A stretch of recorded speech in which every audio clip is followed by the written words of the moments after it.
I've only been up since 3 this morning. All right, thank you for joining us, everybody. Start with an opening statement from Coach Brennan, and then we'll take questions.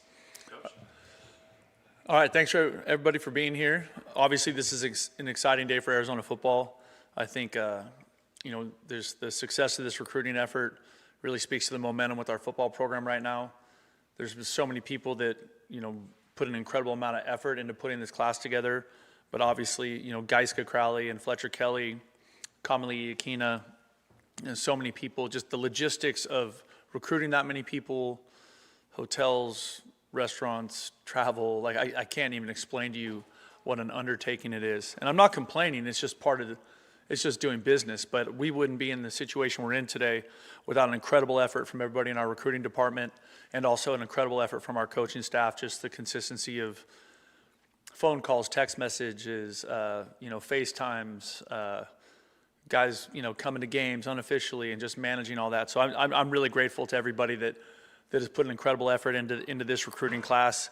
We feel great about it. We signed, 19 high school players, 1 junior college player, lots of different positions, lots of different, kind of from all over the place. And we feel great about that. I think a couple things that I'm excited about, just like kind of the 247 stuff, just this is the highest ranked average per player in the history of Arizona football, which I think is a big deal. I think that's a big deal. And so we all know that we got a lot of work to do this month. We've got a bowl game to play in that we're excited about. We got practice for that coming. We're excited to figure out where that's going to be and who we're going to be getting ready to play. And then on top of that, we got to get ready for portal and retention. And so we got a lot of work to do. It's about to be the busiest 2 months in the history of our lives, which sounds just insane coming off the end of a season. But shoot, man, we are excited about where we're at right now, and we can't wait to get going on what's next. So I'm ready for your questions. Thank you, Coach. Justin and then Mike. Considering the bowl game, obviously you don't know when that's going to be, but could you guys add some early enrollees to the practices when you guys are preparing for the bowl? So right now we're thinking we're not going to do that just because logistically of when they get out of school and how much actual practice time would they get. I would think, if we were preparing to play in the playoff, that's something different where you have an extra 3 weeks plus of practice. But because of when kids get out of school, the turnaround over the holidays with everything from high school graduation, transcripts, like the process of that, the value or the juice not being worth the squeeze on 3 or 4 days worth of practice. Michael and then Jason. I believe this is the first time that you could talk about revenue sharing with recruits. Like you knew exactly how much money that was. It was official, signed off on, etc. So that being the case, how did that shape conversations, the process? Did it have any impact whatsoever? Did it make things different? Yeah, I mean, I would say it absolutely has an impact in every single conversation you have. Till last night late with multiple kids. It doesn't, that's always part of the conversation. 100% of the time. Do you view it as a positive development overall, that this is now part of the equation? I think it's both. I think it's positive. I think it's positive because now it's like just much more open discussion. It's I think the challenging part is just the disparity in it. What one's, oh well, this is the offer from this school, and you're like, well, we don't think you're that, or we think you're this, or so it's just this ongoing back and forth. You never know who's telling the truth except for us. So you're right. So there's a bunch of complicated stuff to that. But I do think our staff has done a great job with the evaluation and kind of the projection and how we think it all fits. And the other piece of it that you have to understand when you're doing it is that you also have a big portion of this roster here that we have to have a good plan to retain. And then we also have to have a plan for how we're going to attack the portal in January. So all those pieces are kind of coming together, and unfortunately, it's not all done at once. It's done in separate points on the calendar. Jason and David. You guys didn't have any true decommitments in this class, which in this day and age is pretty rare. What do you attribute that to? I think we've got a great coaching staff here. I think they're great people. They're great recruiters. I think kids are excited to play for them. I really do. I think we have an awesome institution for kids to go to college at. I think there's a great vibe here on campus. I got out there in the sunshine. It was beautiful. Sun was shining. It was 65 degrees. I was in a t-shirt and shorts walking around campus. I was like, why would you not want to go to school here? It's December. You know, half the country is in puffy jackets and beanies. And we're walking around in flip-flops and board shorts. I mean, let's go. David and then Justin. Brent, the mantra in the National Football League has always been build through the draft, supplement in free agency. When you look at your roster, though, this year, a majority of the major players have been guys out of the portal.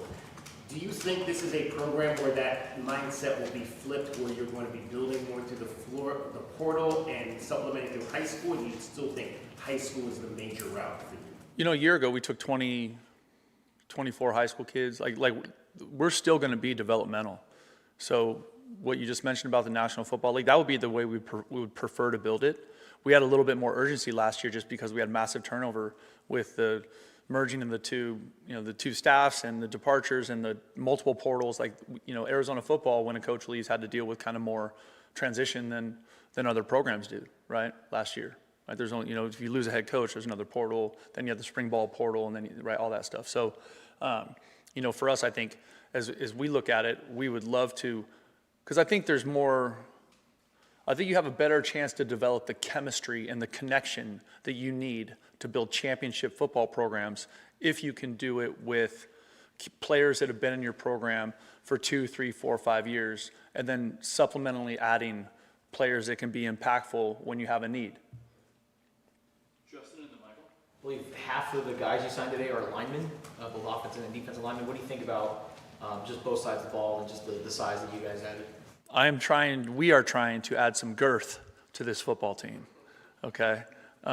We know, like I say that all the time, it's not sexy because I do feel great about the skill players that we added, but like you went up front, and I think that played out for us this year in terms of what our D-line was able to do and what our offensive line became. And so that's just always, number one order of business for us is doing everything we can to make sure we have great people in the offensive and defensive line. Michael and then Jason. What can you tell us about Oscar Rios and RJ Mosley?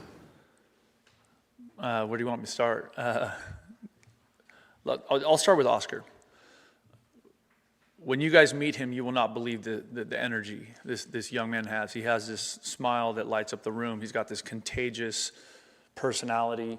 I can't wait for him to be here. And he was one of those players that from the first time we met him, you could tell he just had juice. Like, he had crazy juice. He had juice with the guys on our team. The guys on our team liked him.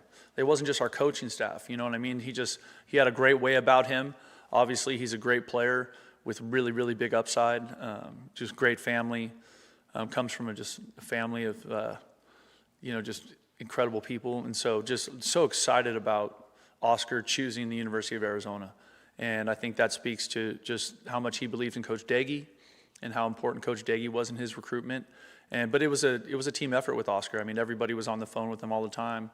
He's got this big smile. My wife and I talked to him last night. He was all fired up for signing day. It was just really a lot of fun. And then, and also I got to tell you. So now I can tell you the story. So Coach Daggy and I went to watch him play. Okay, and they're playing Inglewood High School, and it's back and forth, and they're down 20 with 6 minutes to go in the fourth. And all of a sudden, he starts ripping passes, and they score 2 kind of quickly, and then they have this long methodical drive. They get a stop, have this long methodical drive going down, and the clock's winding down. And then with very little time left, he gets flushed out of the pocket, and he rips this big deep ball, and it looks like it's going to be picked. And one of the players on his team jumps and grabs it, snatches it, and scores. And so now the game is tied. It's 20-all. And they go so crazy, they get a celebration penalty, and they have to back it up and kick this PAT. It's high school, though, so you don't know how good the kickers are, right? But the guy made it, and they won. But it was amazing because Daggy and I were there to see this incredible moment of high school football. We did. I don't think I can talk about him, though, because he's an underclassman. Yeah, no, so, but we may have.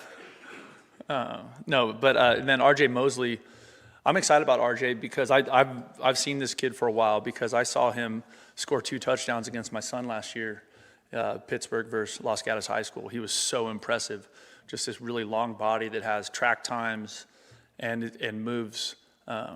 He doesn't move like a 6'3" guy. He's sudden in his movement, acceleration. He's dangerous with the ball in his hands after the catch. And he's just a really, really smart kid, really great personality, big smile. He's got a big game this week, so that's exciting for him. He's still playing. But it's just, I think, both these people that we're talking about are going to be great players here and guys that our fans are going to want to come watch play in Arizona Stadium or Casino del Sol Stadium. Jason and then David. What was it like recruiting another Fafita, and what type of players they? Well, you guys have heard me talk ad nauseum about how highly I think of Noah, but I think Dash deserves his own credit, right? This young man was the co-defensive player of the year in the Trinity League. Right? It's arguably the best high school football league in the country. You know what I mean? Like that, like he needs to get his flowers for that, because that is big time. Tough, physical. Every time you watch him play, he's just all over the football field. Like he is so productive, so tough, so fun to watch. And then you know that you're getting this incredible foundation, this incredible character, because you know the family so well. You know Les and Winona, and you know how they raise their kids, and you know how they've raised them to be incredible leaders and hard workers and respectful. And, so like, I'm so excited that Dash is coming. We all are. David and then Justin. You obviously signed one junior college player, Coach Kevin Moore. What can you just tell us about this young man on defensive line? Well, again, we talked about, how do we make sure that we stay really good in the defensive front, offensive front, right? That's a big focus of this recruiting class. And with Kevin, that was one of those ones where we felt like we got so much out of a couple of guys that came and were kind of one-year guys last year, right? And so knowing that we were going to have to replace really high-level production in the defensive line, he was a huge gift for us. And what you saw him do at Hutch was just really impressive. Just get in the backfield, get after the quarterback, play with the physicality and the edge that we really like. And knowing Coach Salavea and what an outstanding football coach he is, his history of developing great players, I think there was instant trust there, instant rapport. And I thought Coach Palmer did a really good job because he was part of his recruitment process also. Justin and then Michael. How many guys are you expected to join your team in the spring? Like from this class, or are you talking about portal? From this class. Oh, 12. 12. Yeah. I was like, dude, I can't predict the future. Come on, man. And some of these guys were elevated to 4-star status after they committed to you guys. What does it say about just the job that guys could in the scouting department have done finding these kind of guys? That's a great point. Like, I think those guys did a great job in the evaluation, and then all of our coaches hitting the road.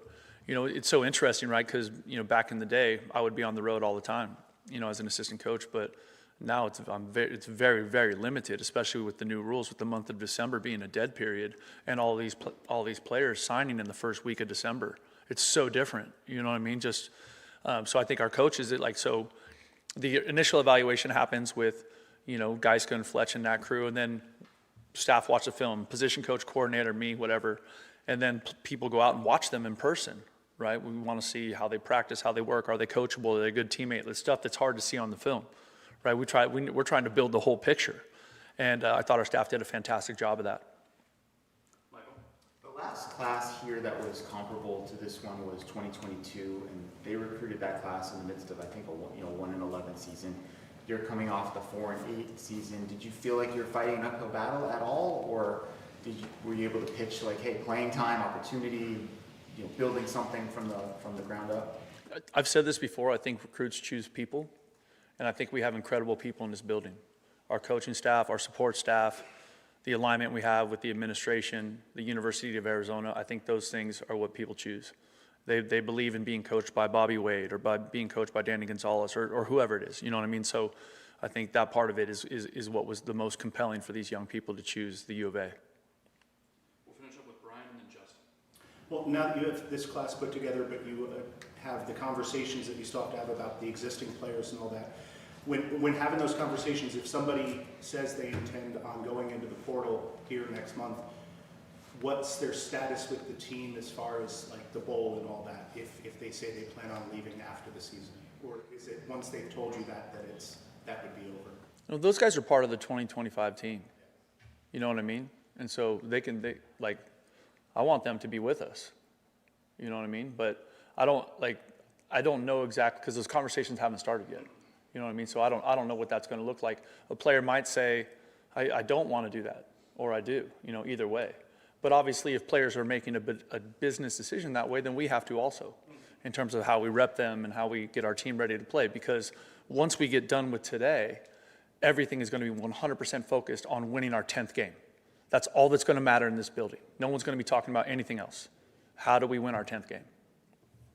We'll finish up with Justin. What was your perspective of how Joe Salavea and your staff went about recruiting Keatron Harris and Prince Williams, and what do you think about those two guys as prospects? No, shoot, both those guys are big-time players, and I think the good part about them is that they were identified early as guys that we wanted to be a part of our program, and that was a relentless, nonstop, and that's an amazing thing about Coach Salavea, is that he has no off button. Like, he just 100% of the time, he is about recruiting, and it's been great because, I really believe in lots of ways he's pushed all of us that way because he has no off switch, and so it's very, very common for me to get 18 text messages, while I'm on my 5 a.m. run, and they're all from Salavea, and they're going out to recruits all over the country, But that part of it is, I think, if we're going to continue to sign the big-time football players and the people that we think can really impact our program the way we want, we're going to have to continue to be relentless in our efforts in recruiting. And I think we're in a great spot right now. Like you've heard me talk about Geiska Crowley and the job he does as our GM, and Fletcher Kelly in just the identification and the process in the building. But then it's an all-out effort, and it doesn't stop. You know what I mean? That's not the clock has been on, but it's already on 27 and 28 kids. You know what I mean? It never stops. All right, thank you, everybody. Thank you. Bear down.